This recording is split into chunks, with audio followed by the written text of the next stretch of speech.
Yes guys, so today we're going to be changing the cabin filter on this mk6 Golf. It should be the same for the mk5, the Seat Leon, mk2 and the Skoda Fabia and the Audi A3 8P.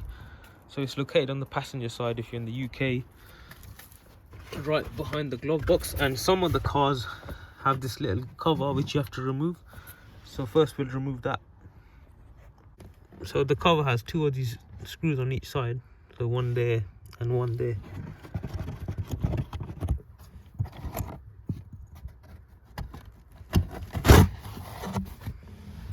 And then this is the plastic which houses the cabin filter.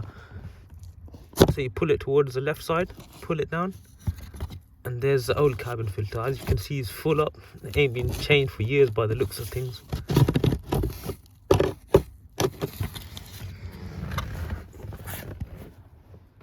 So if you compare to the old one to the new one, you can see the difference. Yeah, you probably can get a vacuum up if you really want to and clean up inside there to get rid of the pollen and stuff and all the leaves. It's up to you really. Oh yeah, then so when you put the new one in, you place the filter in place first, and then as you can see, it has these slots. So the plastic will go into those slots and then go to the left side because we took it out when you put it to the right side. So you just got to follow those steps.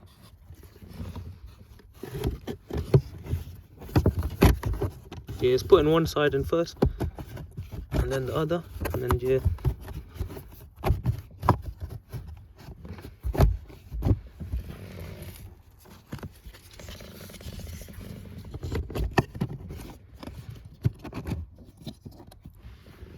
Yeah, and this one probably ain't been changed since the car was made.